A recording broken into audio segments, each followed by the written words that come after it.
Good morning, and welcome to another edition of my book reviews. Just a little thing I'm doing since I do love books so much.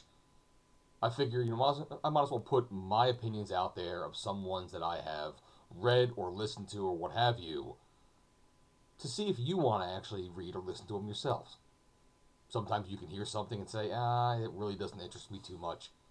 Or sometimes it'll give you a little gusto to step forward and actually dive into it. So, speaking of diving into it, let's go to this new edition. This week, or this episode, we'll talk about Neil Gaiman in his The Graveyard book. Now, some people are very familiar with Neil Gaiman, some people are just maybe now hearing about him, and some people haven't ever heard of him before. In his own words, he does say that when he writes fairy tales for adults. So they will have that kind of lilting, sing-song-ish manner of writing that you go on a journey. It really just takes you along from page to page, from chapter to chapter. There is some serious content, but it's done in a very eyes wide open, just wonder. It gives you a sense of wonder when you go through the stories, when you listen to them, when you read them. One of the things that he does very well is, say he brings in some form of magic or some form of the land of fairy or something like that. If these creatures have some form of magic, his magic system has actually got rules to it, and he follows those rules very, very well. And when you actually apply certain rules to like your magic system, it can ground it almost like in a reality. Almost as if you're watching Star Wars and you hear them talking about the Force. Well, the Force can be construed as some form of magic, but the way they use it and what it actually accomplishes isn't so far of a suspension of disbelief that you can add it to the story and take it along for the journey. I think Neil Gaiman does this very well. I congratulate his writing. Most people say he gained a lot of popularity I think back in the 80s when he was writing comic books, and he wrote a one character named the Sandman. It has just recently been on Netflix. It has one season of a show. It actually follows his stories to a, a very particular, specific level of detail. And with it, they're trying not to stray from the source material so the true fans can actually enjoy it. Things that they do change, I think, have his blessing, and they don't really destroy the story by changing it. But I digress. I first was introduced to the Graveyard book by another one of his interviews where he talked about it, and it's a very simple concept. People know about Tarzan, where his family takes him as a young child into the jungle, but then the family dies. And now, as a very, very young boy, he kind of gets adopted by apes and learns the ape tradition and then becomes the Lord of the Jungle because, hey, not only can he act like an ape, but opposable thumbs.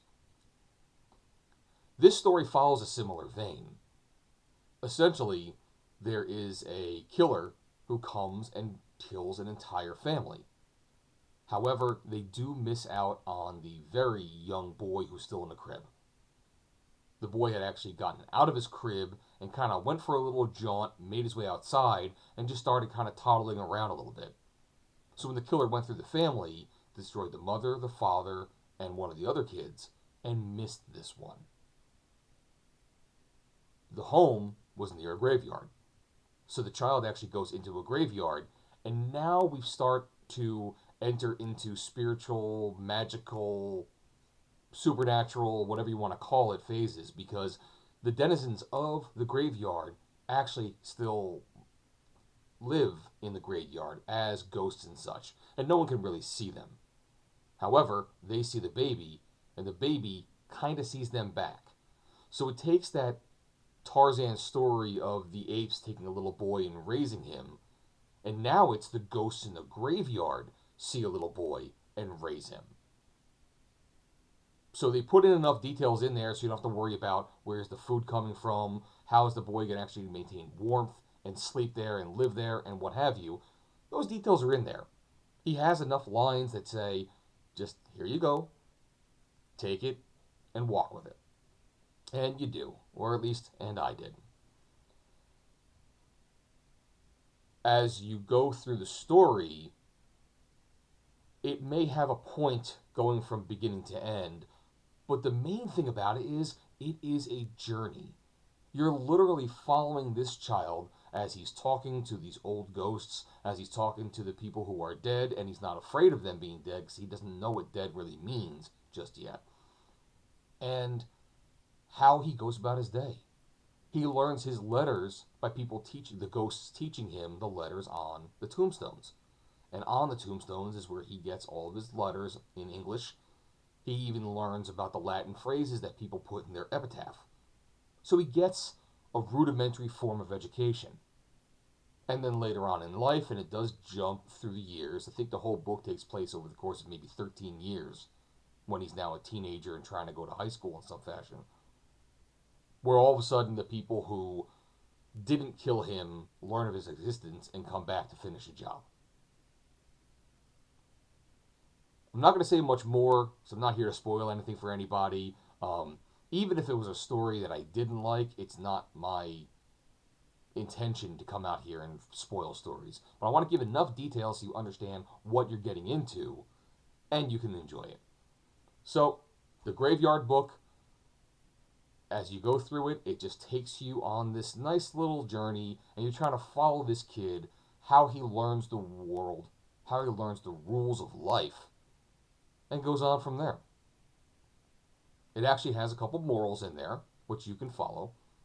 And it also has the semblance of you're seeing the world in the graveyard and the interactions between either live people or dead people through a child's eyes.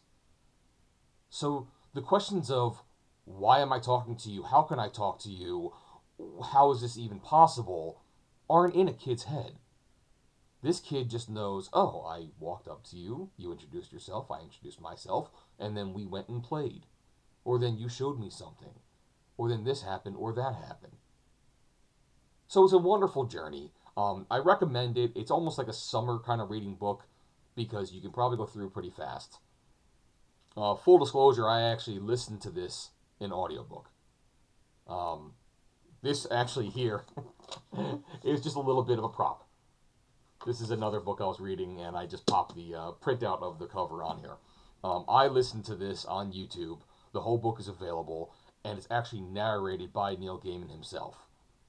And if you've never heard him speak, he's got a nice, soft, sonorous voice. Obviously, the material is his, so he knows how it should be said, and he takes you on the journey. There are times that you actually have little moments of comedy in there just on the preposterous nature of how he takes a person who lived 200 years ago and is now dead, trying to make things sense from his perspective in current times, or just the interplay of dialogue between the characters. There's a lot of fun for everyone out there. The audio version itself, I think, is a little over 8 hours. Doesn't seem like 8 hours. It's a nice thing to have on in the background, especially if you're trying to work or you're working outside, mowing the lawn, in your garage, whatever you're doing. Maybe you're on a bike exercising. So, the book itself, I give it a recommendation. It's a nice, light, summer-type reading. And I hope you enjoy what you read there. And I hope this was helpful to you. In the meantime, enjoy the rest of your day. I'll come back to you sometime soon.